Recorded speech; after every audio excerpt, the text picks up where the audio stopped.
Welcome, friends. Welcome to another lecture, जो कि most probably would be the last one, with respect to this act, the sexual harassment of women at workplace, which speaks about prevention, prohibition, and redressal. So far what we have discussed, so far we have discussed about various sections under various chapters. So just to give you a brief idea what we have done so far, and those who are watching it for the first time are requested to go back to our previous videos and एक बारी वो recap ले लें, then only they'll be able to catch up what we are doing in this video. My objective is to make it very simple and interactive रखने का objective है मेरा. That is the reason कि मैं आपके साथ directly बेयर एक्ट खोल के पढ़ रहा हूँ, so that हमें एक अंडरस्टैंडिंग हो कि हाउ टू गो अबाउट, कैसे चीज़ों को समझना है और कैसे चीज़ों में इंटरप्रिटेशन अपनी लेके आनी है. And sometimes being a subject matter expert, जो मुझे कई बार बोलते हैं, but I don't call myself as a subject matter expert, but for the sake of clarity अगर हम बात करें तो जो भी कोई चीज़ ट्रांसफ़र कर रहा है टू द अदर, हमेशा वो सीखता है. तो टीचर का सबसे बेस्ट या सबसे बड़ा टीचर उसका स्टूडेंट होता है. This is what I believe. तो ऑब्जेक्टिव मेरा इंटरैक्टिव वे में करने का है ये कि आपसे डिस्कस करूँ, कुछ क्वेरीज रहती है, सो हम उसको सॉर्ट आउट करें. And I am very happy कि मुझे कुछ कॉल्स भी आ रही हैं इस एक्ट को लेकर, पुरानी वीडियोस को लेकर, विच इज़ गुड. कुछ क्वेश्चंस ऐसे होते हैं जिस पे थोड़ा आपको ब्रीफ करना पड़ता है, कुछ क्वेश्चंस ऐसे होते हैं ऑलरेडी आपको होता है बट एक आइडिया देना पड़ता है, कुछ चीज़ें ऐसी होती हैं जो हमें भी सोचने पे मजबूर करती हैं. Not only with this act only, but ठीक है, बाकी एक्ट्स के रिलेटेड भी. तो अभी तक हम सम अप करें तो हमने क्या किया है.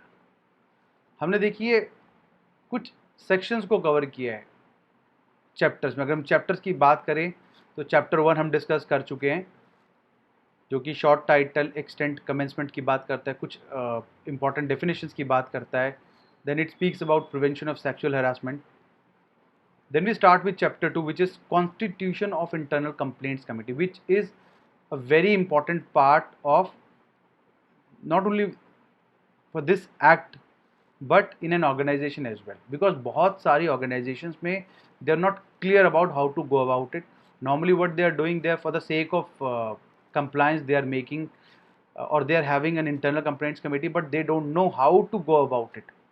बिकॉज बहुत सारी चीज़ें हैं जो प्रैक्टिकल वर्ल्ड में when you get into, then only as a student तो थियोरेटिकल लॉ चल जाता है, but when you come on ground, जब आप ग्राउंड पर उतरते हैं, देन ओनली यू नो कि आपको प्रैक्टिकली क्या क्या चीज़ें आती हैं.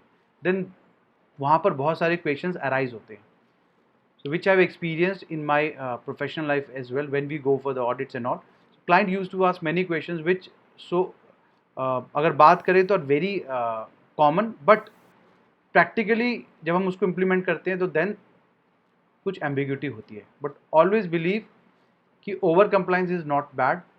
अगर आप अंडर कंप्लाइंस रखते हैं देन इट्स बिट रिस्की. तो कहीं पे भी आपको डाउट लगता है कि कहीं मैं ओवर तो नहीं कर रहा, अगर आप ओवर भी कर रहे हैं इट्स गुड, क्योंकि कंप्लायंस कभी भी या तो होता है या नहीं होता. ये आप याद रखें, कंप्लायंस का कोई मिड पाथ नहीं होता कि partially complied. I have seen many reports, big consulting firms, I have seen report जहाँ पे पार्शियली कंप्लाइंट वर्ड लिखा होता है. कंप्लायंस में partially compliant I don't agree, because compliance या तो होगा या तो नहीं होगा, आधा होगा आधा नहीं, ऐसा नहीं होता. इधर यू विल पास और यू विल फेल. आधा पास आधा फेल नहीं होता. तो constitution of internal complaints committee अपने आप में बड़ा इंपॉर्टेंट सब्जेक्ट है, और टॉपिक आई वुड रादर से आप डिस्कस करिए, क्योंकि जहाँ पर बहुत सारे मल्टीपल ब्रांचेज होते हैं या जहाँ पर बहुत बहुत जगह पर ऑपरेशंस होते हैं. Like I will give you very brief example. मैंने एक नॉर्थ ईस्ट में एक कंपनी का आई वुड से कि काइंड ऑफ स्टोरेज एरिया था, क्योंकि नॉर्थ ईस्ट में जो भी वो सर्विसेज देते थे अपनी मशीन्स के लिए, उसके लिए उन्होंने वहाँ पे एक सेंटर इस्टेब्लिश किया होता। दो एम्प्लॉयज़ बहुत कम थे, 4 या 5 एम्प्लॉयज़ थे, so they were not required to have their internal complaints committee. So what they were doing, उनकी डिस्ट्रीब्यूटरशिप भी थी all across India.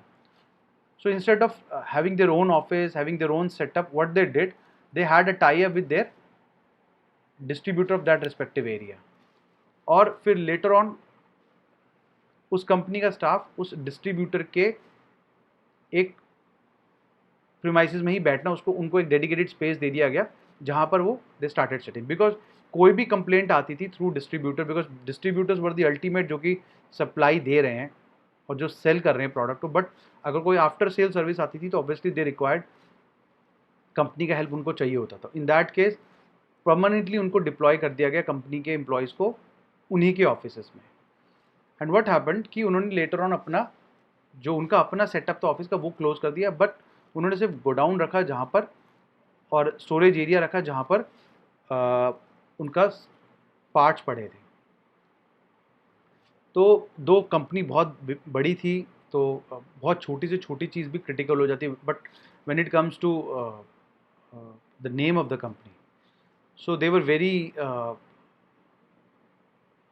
they had this zero tolerance policy. So they told me in the beginning itself that Deepak, we want you to scrutinize everything, don't go by the words and don't go by the person who are there.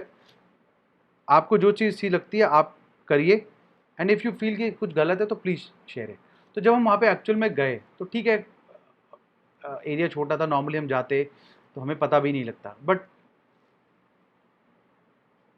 ऐसे ही मैंने एक office का visit, post lunch हम बैठे थे क्योंकि मुझे वहाँ पे I had to stay for the full day. So मैंने पोस्ट लंच जो मैंने ऐसे विजिट करा ऑफिस का, एक एक डॉक्यूमेंट्स देखने लग पड़ा। इनकी एक वॉल थी जहाँ पर उन्होंने बहुत सारे सर्टिफिकेट्स वगैरह लगा रखे थे। So when I started reading all those certificates and जो भी उन्होंने वहाँ पे लगाया था, तो मैंने देखा कि वहाँ पर उस कंपनी की जो इंटरनल कंप्लेंट कमेटी की जो डिस्प्ले से रिलेटेड डॉक्यूमेंट्स थे वो वहाँ पे थे। लाइक उनकी इंटरनल कंप्लेंट कमेटी, कंपनी का बोल रहा हूँ, नॉट डिस्ट्रीब्यूटर, कंपनी का स्ट्रक्चर क्या है, who are the committee members, who is the presiding officer, what one should do when they कुछ एग्रीव्ड अगर वहाँ पे रहते हैं तो whom they are supposed to contact like that। तो वो पूरा फ्लो चार्ट एक बड़ा पोस्टर वहाँ पे लगा हुआ था उनका। सो अब आप देखते, मैं देखता, नॉर्मल आई से देखते तो हमें शायद उसमें कुछ नहीं दिखता, बट इमीडिएटली वो चीज़ मेरे ऑब्जर्वेशन में आ गई और मैंने उसको एक नॉन कंप्लायंस में नोट डाउन कर, रादर नॉन कंप्लायंस कहें या आप एक रिस्क एक्सपोजर कह सकते हैं। सो व्हेन जो हम वापस आए और उनके हेड ऑफिस में हमारी मीटिंग हुई, देन दे आस्क्ड मी कि इसमें क्या प्रॉब्लम है, हम तो कंप्लाई तो कर रहे हैं। मैंने कहा देखिए, डिस्ट्रीब्यूटर जो है ऑलरेडी उसका अच्छा खासा स्टाफ है वहाँ पे, अराउंड देवर इन हंड्रेड्स, 100-200 का स्टाफ है उसका वहाँ पर। तो उसको ही himself has to have a committee, उसको खुद को वहाँ कमेटी चाहिए। वो कर रहा है नहीं कर रहा है, that is none of my business, because वो मेरा ना स्कोप में था to review his compliances. But अगर मैं आपके एंड से बात करूँ तो आपका रिस्क एक्सपोजर बढ़ जाता है। रीज़न बीइंग, वहाँ पे कंप्लायंस देना इज़ नॉट योर ड्यूटी, वो वर्क प्लेस है उस रिस्पेक्टिव डिस्ट्रीब्यूटर का। दो जहाँ पर भी आपका एम्प्लॉय काम करेगा वर्क प्लेस है, बट अगर रिस्क, क्योंकि नॉर्मली उनके एम्प्लॉयज़ ट्रैवल पे ही रहते थे, 99% वो ट्रैवल पे रहते थे, वंस इन अ वीक और once in a month, rather I would say कि वो वंस इन अ मंथ कभी आके वहाँ बैठते थे। तो मैंने कहा why you are exposing yourself. देखिए, कई चीज़ें कंप्लायंस से रिलेटेड होती है, बट कई चीज़ें आपको एम्प्लॉय का बेटरमेंट सोच के और क्लाइंट का बेटरमेंट सोच के उसको आपको समझानी पड़ती है। तो मैंने कहा कल को अगर उनका वहाँ पे अपना कोई डिस्प्लेज नहीं है, बट अगर कल को वहाँ पर कोई भी पॉश से रिलेटेड कोई मैटर क्रिएट होता है, सो क्योंकि आपका वहाँ पे लगा है तो you will get into the picture. तो बेटर वुड बी कि आप वो सब डिस्प्लेज, अननेसेसरी डिस्प्लेज वहाँ पे ना रखें। अब ये बहुत छोटी सी चीज़ है, बट ऑब्जर्वेशन में आई तो मैंने आपसे शेयर करी। इसीलिए मैंने कहा कि इंटरनल कंप्लेंट कमेटी बहुत अपने आप में इंपॉर्टेंट सब्जेक्ट है।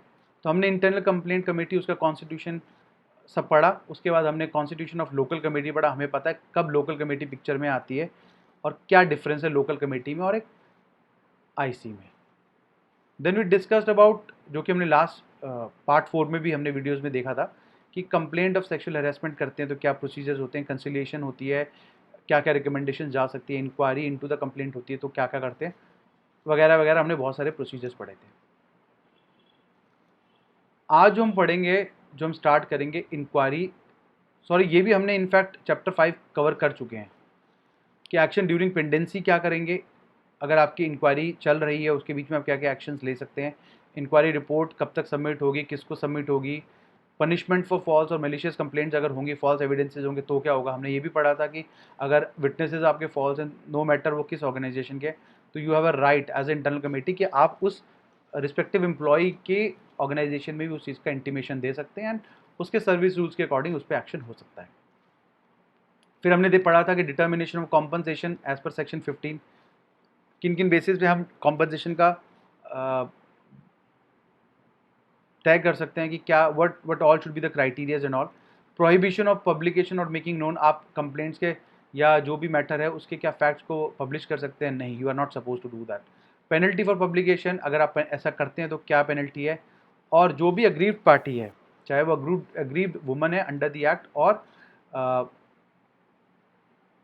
जजमेंट या जो भी उनका डिसीजन आता है इंक्वायरी के बाद, जो भी पार्टी अगर अग्री नहीं करती तो they can go for the appeal. तो हमने चैप्टर 5 तक कवर कर चुके हैं, which is up to section 18 हम सब कवर कर चुके हैं। आज हम जो करेंगे चैप्टर 6, चैप्टर 7 एंड चैप्टर 8, तो नियर अबाउट हमारे पास 10-11 ही सेक्शंस हैं जो कि हम आज कवर करेंगे। तो मुझे उम्मीद है कि हम आज इसको कवर कर पाएँ, सो दैट 5 वीडियोज़ में हमारा ये लेक्चर खत्म हो जाएगा और then we will start with the rules and all. तो स्ट्रेट अवे हम चलते हैं चैप्टर 6 पर, ड्यूटीज ऑफ एम्प्लॉयर।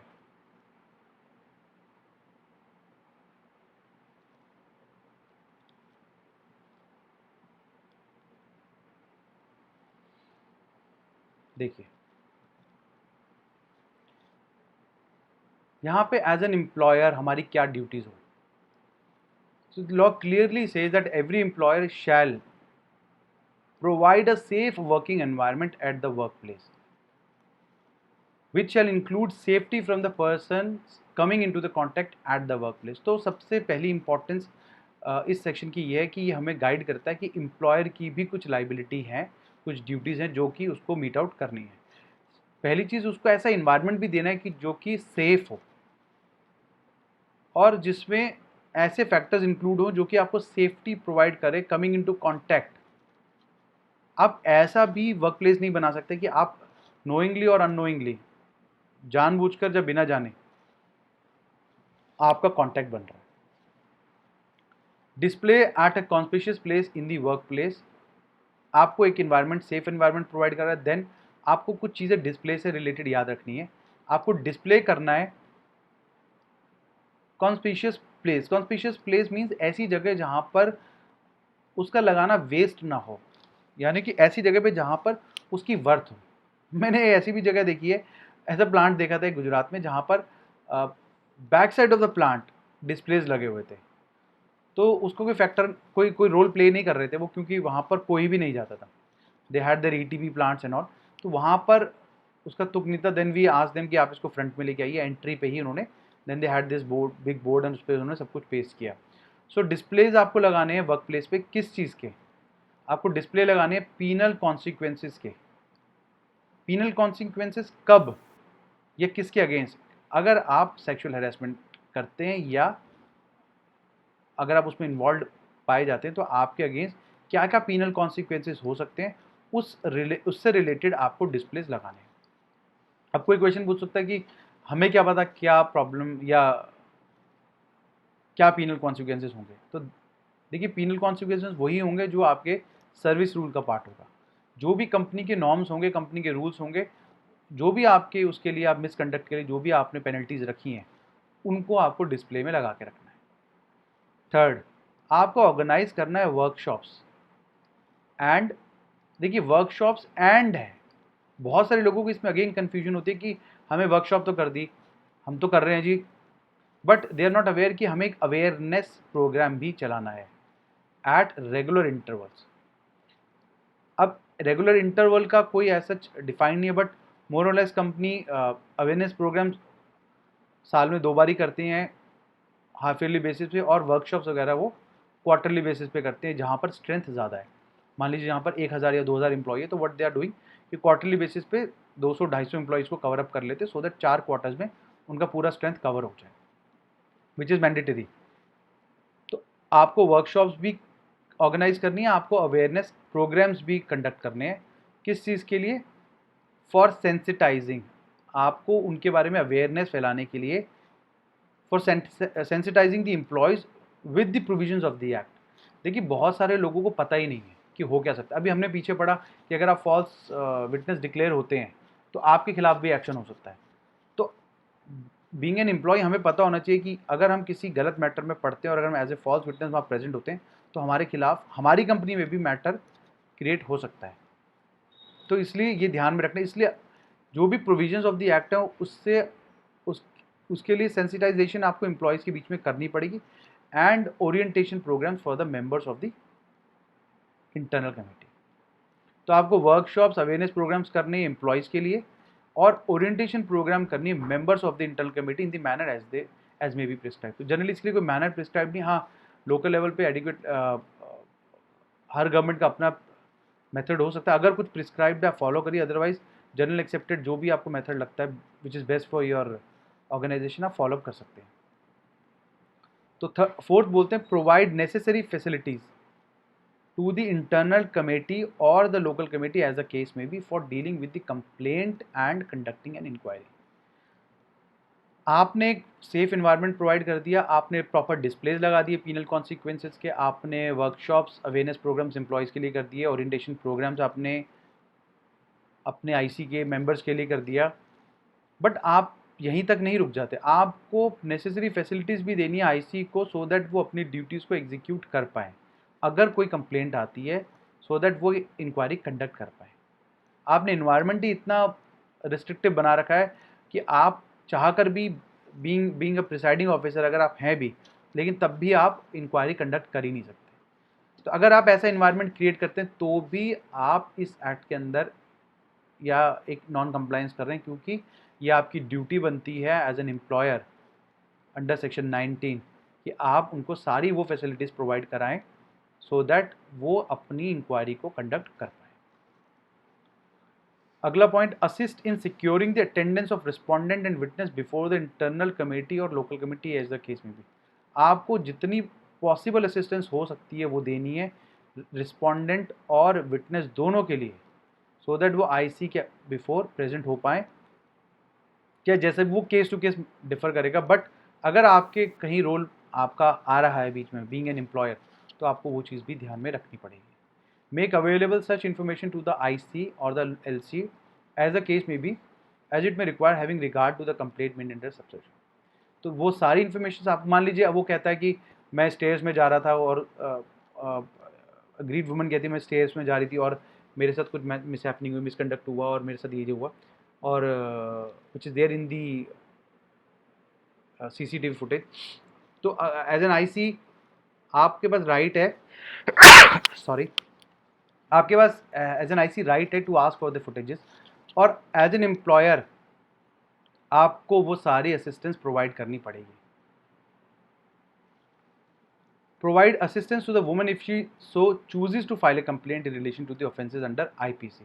देखिए मैंने आपको लास्ट लेक्चर में भी ये डिस्कस किया था कि जो ऑफेंसेस की अगर नेचर क्रिमिनल हो जाती है, दो आप पॉश में डिस्कस करेंगे, यहाँ से आप गिल्टी प्रूव हो जाएंगे, बट अगर आपका मिसकंडक्ट थोड़ा सीरियस नेचर का है, अगर आपका मिसकंडक्ट थोड़ा सीरियस नेचर का है, यानी कि उस लेवल का है कि आप पे क्रिमिनल एक्शन भी बन जाए, अगर वो बनने की नौबत आती है तो आपको वो सारी फैसिलिटी अग्रीड वुमन को देनी पड़ेगी so that she can file a complaint under IPC, या फिर कोई भी लॉ हो, बट आपको वो सपोर्ट देनी पड़ेगी सो दैट वो लीगली भी अगर आगे मूव करना चाहती है, क्योंकि पॉश कहीं भी आपको रिस्ट्रिक्ट नहीं करता है कि अगर आपके सेक्सुअल मिसकंडक्ट की कोई भी कंप्लेंट है तो आप सिर्फ कंपनी तक ही उसको रिस्ट्रिक्ट रखें। आपको लगता है कि कुछ सीरियस नेचर का ऑफेंस है तो definitely you have a right to move forward, and as an employer you are bound to provide whatever support is required to the aggrieved woman in order to make her comfortable to go ahead with her complaint. Further, it said it caused to initiate action under the IPC or any other law for the time being in force against the perpetrator, or if the aggrieved woman so desires, where the perpetrator is not an employee in the workplace at which the incident of sexual harassment took place. तो आपको वो सारे action initiate करने में support करना पड़ेगा, चाहे वो परपेट्रेटर आपका एम्प्लॉई हो या आपका एम्प्लॉय नहीं हो। अगर अग्रीव वुमन चाहती है कि किसी XYZ अदर फर्म का कोई एम्प्लॉय है, तो आपको उस केस में भी जो भी सपोर्ट आपसे हो सकती है वो आपको एक्शन इनिशिएट करने के लिए आईपीसी के अंडर उस वुमन को सपोर्ट करना पड़ेगा। Further, it says treat sexual harassment as a misconduct under the service rules and initiate action for such misconduct. देखिए कल मेरे पास एक कॉल आया था, हमारे नोन क्लाइंट हैं, तो उनका हमारे पास कॉल आया, तो व्हाट दे सेज कि नहीं हमारे यहाँ पे तो जेंडर बायस पॉलिसी है, हम तो सेक्सुअल हैरेसमेंट को हम मान के चलते हैं और हमारे यहाँ उस पर एक्शंस लिया जाता है। तो मैंने कहा आपका सर्विस रूल्स में क्या क्या आज की डेट में क्या स्टेचर क्या है, तो देन दे टोल्ड कि एज सच मतलब समझा नहीं। मैंने कहा वो ठीक है, आपके पास अपनी पॉलिसीज़ हैं, सब कुछ है, बट क्या आपने सर्विस रूल्स में मेंशन कर रखा है?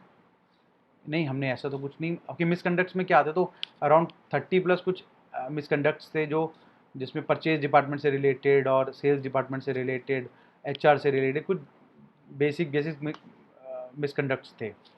तो but when we ask about this sexual harassment, तो उनके पास वो मिसकंडक्ट नहीं था। तो देखिए यहाँ पर इस सेक्शन से भी वो कवर हो जाते हैं। मीन्स आपको ये भी ध्यान रखना है कि दिस इज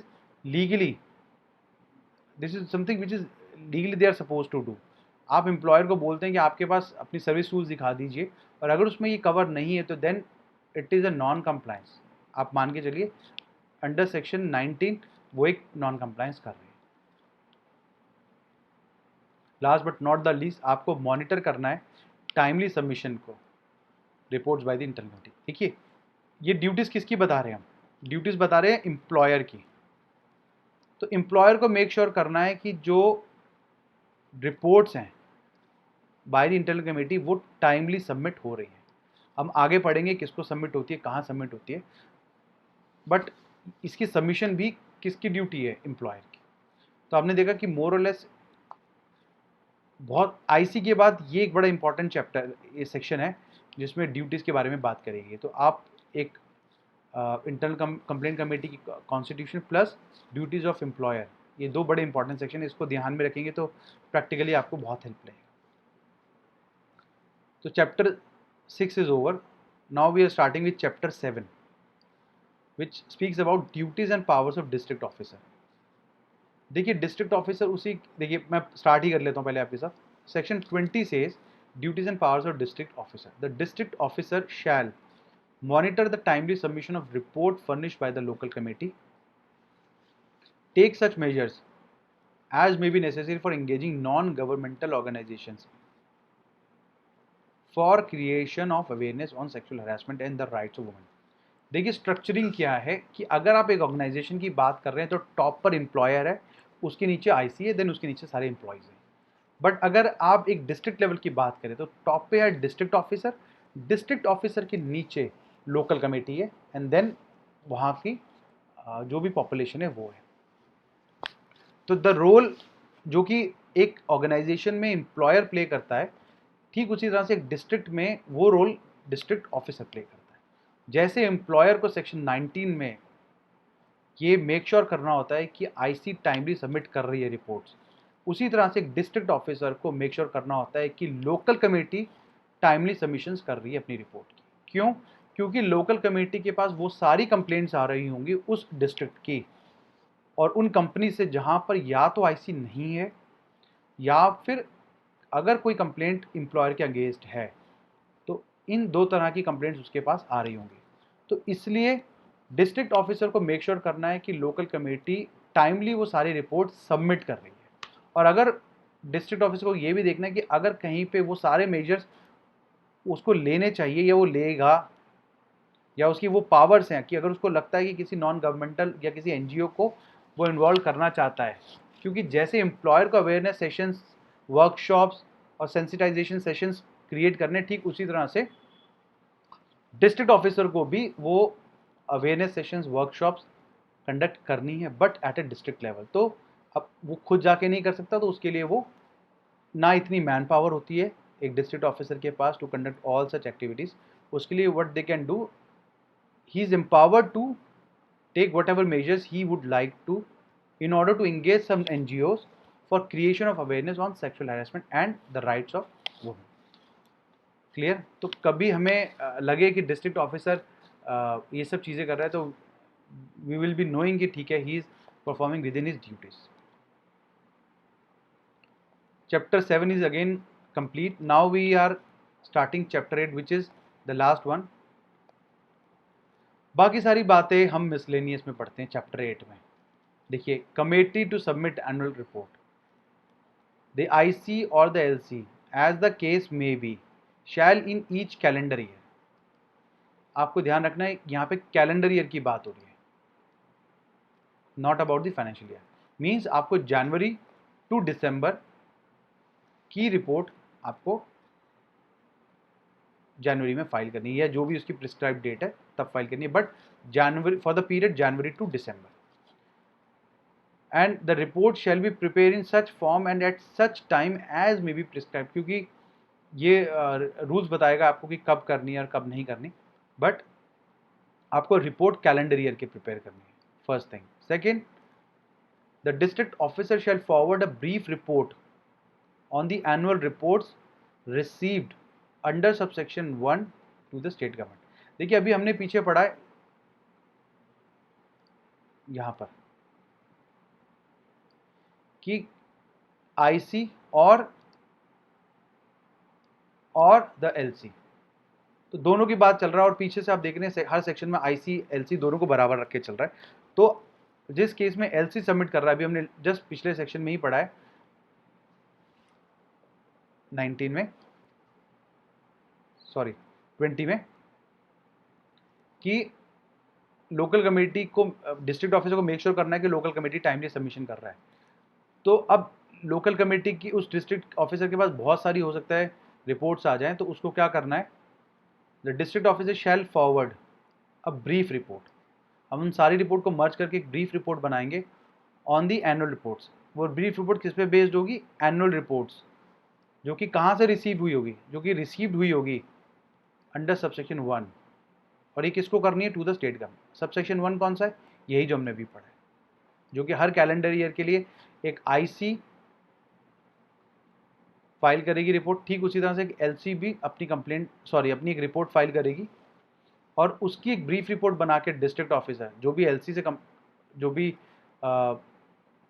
सबसेक्शन 1 के अंडर जो भी उसको या तो आईसी से या फिर उसको एलसी से जो भी कंप्लेंट्स आई हैं, उसकी एक ब्रीफ रिपोर्ट बनाकर वो स्टेट गवर्नमेंट को सबमिट कर देगा। तो उस रिस्पेक्टिव डिस्ट्रिक्ट की brief report government of that respective state receive कर लेगी।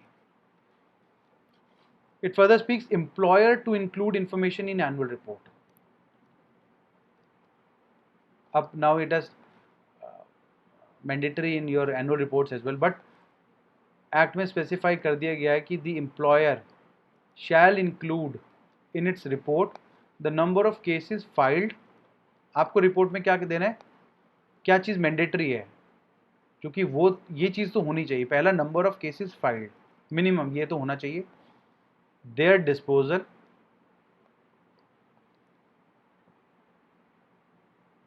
और where no such report is required to be prepared, intimate such number of cases, if any, to the district officer. The employer shall include in its report the number of cases filed, कितने cases filed हुए, if any, and their disposal, और अगर कोई file हुआ तो कितने कितने cases का डिस्पोजल हो चुका है। किसमें ये मेंशन करना है उनको, annual report of his organisation. तो जो कंपनीज एक्ट के हिसाब से या किसी भी एक्ट के हिसाब से अगर उनको एनुअल रिपोर्ट सबमिट करना है, किसी भी लॉ के अंडर अगर वो ऑर्गेनाइजेशन कॉन्स्टिट्यूट हुई है और उस एक्ट के अंदर अगर उनको they are suppose to file an annual report, तो उनको अपनी एनुअल रिपोर्ट्स के अंदर number of cases filed along with their disposal, तो रिमेनिंग पेंडिंग आ जाएगा, ये हमें करना ही करना है। लेकिन जहाँ पर where no such report is required, लेकिन जहाँ पर ऐसी रिपोर्ट फाइलिंग की कोई मैंडेटरी कंडीशन नहीं है, उस केस में भी हमें इंटीमेट ज़रूर करना है सच number of cases if any two the district officer. District officer को बताना है कि कितने केसेस है। बहुत सारे लोग कहते हैं कि हमारे पास नील केसेस है, हमें करना है। देखिए, अगर आप पे एनुअल रिपोर्ट एप्लीकेबल है तो यस, आपको एनुअल रिपोर्ट में देना है कि नील नील नील, कोई केस आया नहीं इसलिए कोई डिस्पोजल नहीं हुआ है, इसलिए कुछ पेंडिंग नहीं है। बट नहीं भी आया तब भी आपको बताना है, बिकॉज नहीं आया भी अपने आप में डिस्क्लोजर है। Section 23 speaks about appropriate government to monitor implementation and maintain data. दो इतना relevant नहीं हमारे स्कोप के हिसाब से, but the appropriate government shall monitor the implementation of this act and maintain date on the number of cases filed and disposed of in respect of all cases of sexual harassment. तो appropriate government मतलब जो भी respective government है वो सारे records वगैरह maintain करेंगे with regard to कितने आए, कितने dispose हो गए, etc. etc. Appropriate government to take measures to publicize the act.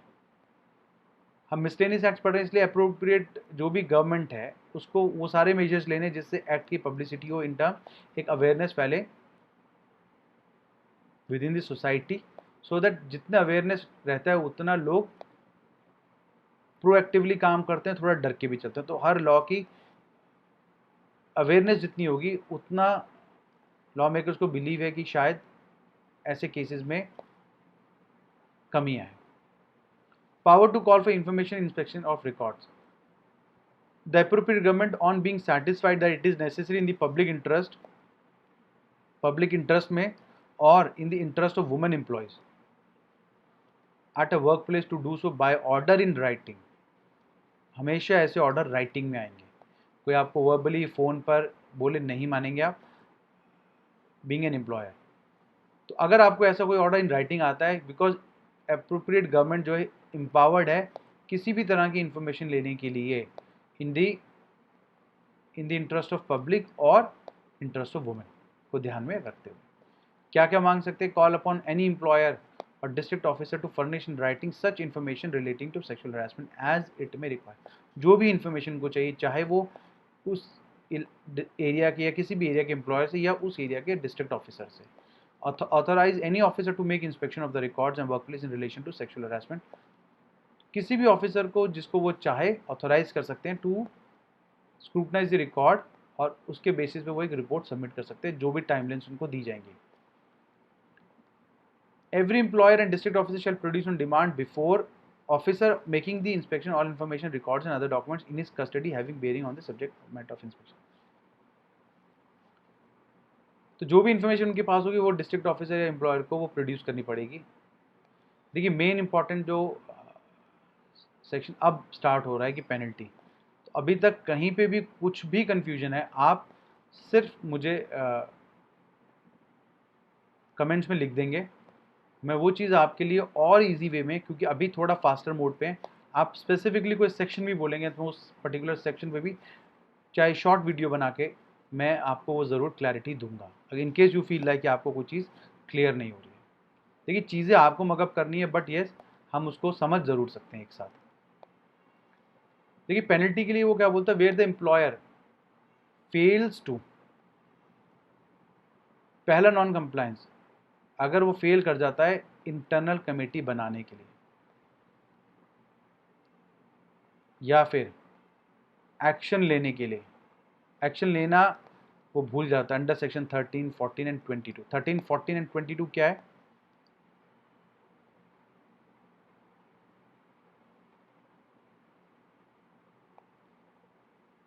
देखिए, साथ साथ थोड़ा रिकॉल हो जाएगा।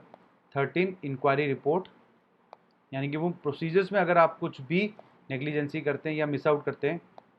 14 पनिशमेंट अगर आप कोई फॉल्स कंप्लेंट करते हैं, या 22 अगर आप अपने डिस्क्लोजर्स नहीं देते। अगर आप ऐसी कोई भी गलती करते हैं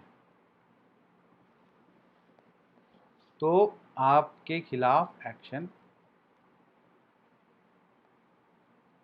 हो जाएगा।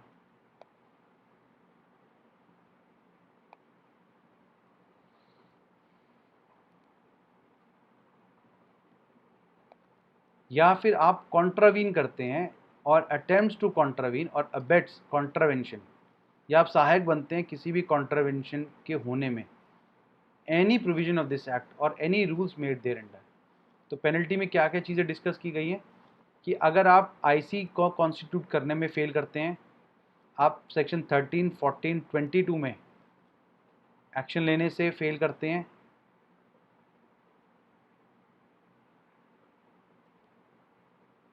एंड या तो आप कॉन्ट्रावेन करते हैं या सपोर्ट करते हैं कॉन्ट्रावेंशन में, तो क्या पनिशमेंट मिलेगी आपको? Shall be punishable with fine which may extend to 50,000 rupees, क्योंकि आपको 50,000 रुपीज़ तक का फाइन आपको पड़ सकता है।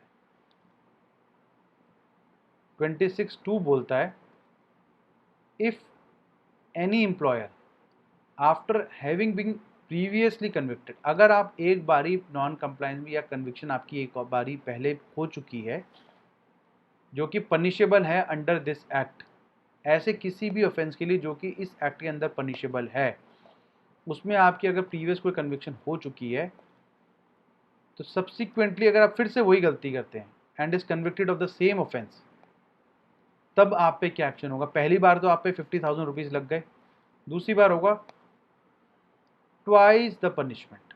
जो भी आप पे पनिशमेंट लगी होगी जो कि आप पे पहले इम्पोज करी गई है फर्स्ट कन्विक्शन पर, subject to the punishment being maximum provided for the same offence, तो उसका twice of the maximum. But आपको ये ध्यान रखना है कि वो मैक्सिमम परमिशन जो भी आपकी पनिशमेंट की प्रोविजन उसको एक्सीड नहीं करे।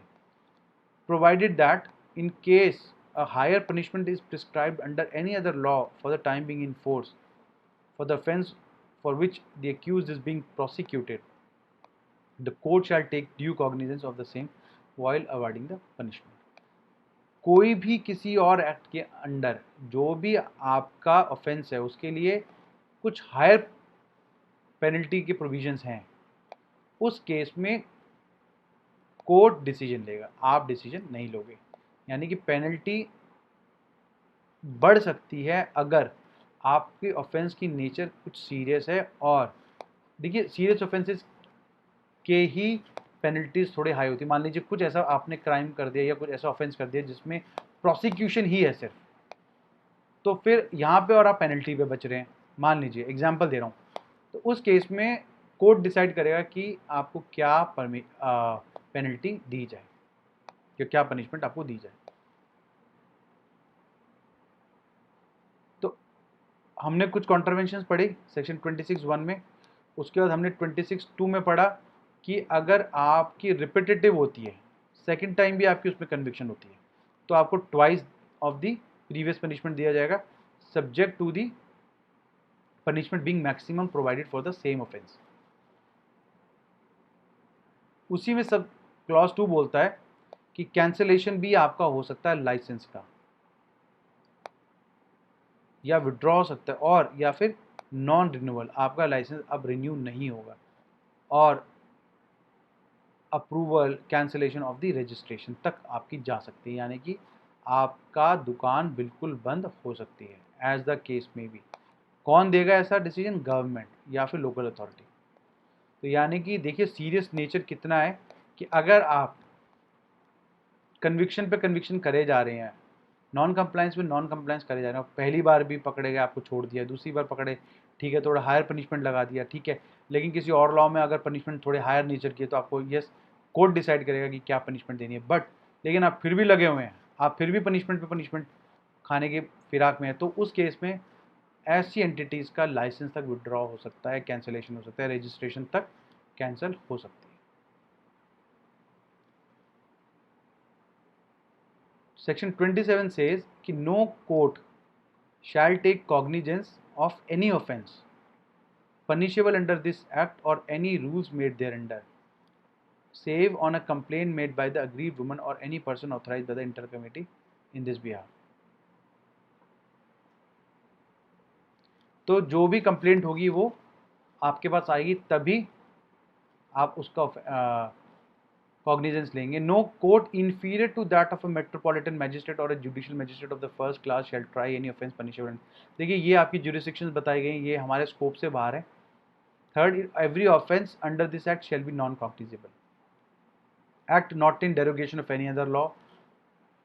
इस एक्ट से ये मतलब नहीं है कि किसी और लॉ को जैसे आईपीसी अगर आप देखें, बहुत सारे प्रोविजंस हैं जो आईपीसी में डील होने चाहिए, बट इस एक्ट के बनने से वो डिसॉल्व नहीं होते हैं, they are still very much intact. और power of appropriate government to make rules in following matters के रिगार्डिंग, state governments are empowered to make rules, जो कि हर एक्ट में रिस्पेक्टिव गवर्नमेंट को पावर दी जाती है।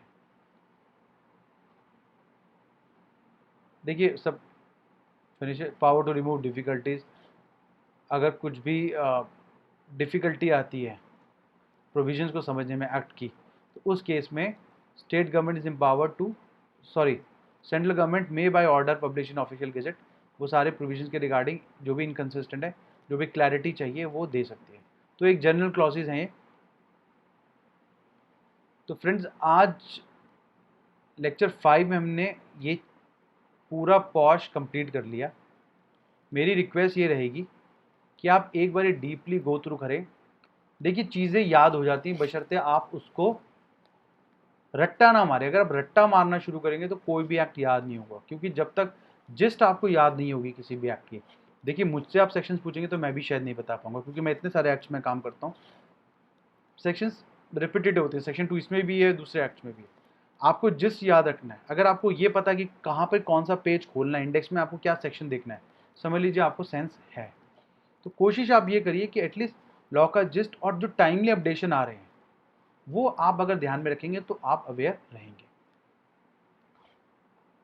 एफर्ट्स हैं मेरे कि मैं भी सीखूं, आप भी सीखें, बट फिर भी अगर आपको लगता है कि कहीं पे कुछ कमी रह गई है, या आपको लगता है कहीं पे कुछ स्कोप ऑफ इम्प्रूवमेंट है, तो डेफिनेटली आप मुझसे शेयर करें। प्लस आपको लगता है कि कोई चीज़ और बेटर वे से मैं आपको एक्सप्लेन करूं, उसके लिए भी मैं रेडी हूं, सब्जेक्ट टू द कंडीशन कि आप वो चीज़ मुझसे शेयर करें। मेरी कोशिश रहेगी कि मैं पैरेलली और भी लेक्चर्स स्टार्ट करूं बाकी इंडस्ट्रियल एक्ट्स में भी। अगर आप चाहते हैं कि कोई किसी किसी पर्टिकुलर रिस्पेक्टिव एक्ट में मैं क्लासेस स्टार्ट करूं, तो please do let me know. मेरा स्कोप जो रहता है इंडस्ट्रियल इन्वायरमेंट और लेबर एचआर लॉज का स्कोप रहता है, तो उसमें आप जो भी आपको रेलिवेंट एक्ट्स लगते हैं वो आप मुझसे डिस्कस कर सकते हैं। मैं उसके लिए जो मुझे लगेगा जिसके लिए ज़्यादा लोग बोलते हैं उसके लिए मैं वीडियोस ज़रूर बनाऊंगा। प्लस कुछ सीरीज़ में स्टार्ट करूंगा हमारे क्लास 11th और 12th के स्टूडेंट्स के लिए, उन सब्जेक्ट्स के लिए, बिकॉज अगर हम आज की सिचुएशन देखें तो स्टूडेंट्स का सबसे ज़्यादा लॉस हुआ है, क्योंकि कोई स्टूडेंट नहीं चाहेगा कि वो ड्रॉप आउट करें। और टाइम इतना फास्ट निकल रहा है कि उनकी सारी स्टडी जितना भी ऑनलाइन कहें आप, बट हमें मालूम है कि जो रेगुलर स्कूल जा रहा है उसके लिए कितना डिफ़िकल्ट है। तो डिस्ट्रैक्शन भी है, बट हमें अपने आप को डिसिप्लिन भी रखना है। इसलिए वो सीरीज़ में मैं बहुत जल्दी स्टार्ट करूँगा, और बिल्कुल स्कूल की तरह लेक्चर्स होगा, जिसमें मैं आपसे बुक भी शेयर करूँगा, आपके पेजेस नंबर तक शेयर करूँगा, सो दैट आपका मेरा ट्रैक एक रहे। और कोशिश रहेगी कि with in a defined timeline हम उसको कवर अप भी कर पाएँ। तो इन्हीं सब एफर्ट्स और इन्हीं सब विशेज़ के साथ मैं आज की क्लास ये क्लोज़ करता हूँ, और बहुत जल्द हम मिलेंगे नेक्स्ट लेक्चर के लिए, जिसमें हम सेक्सुअल हैरेसमेंट के रिलेटेड रूल्स पढ़ेंगे। और तब तक आपको कोई भी डाउट हो आप कमेंट्स में छोड़ें, I will definitely get back to you. Thank you.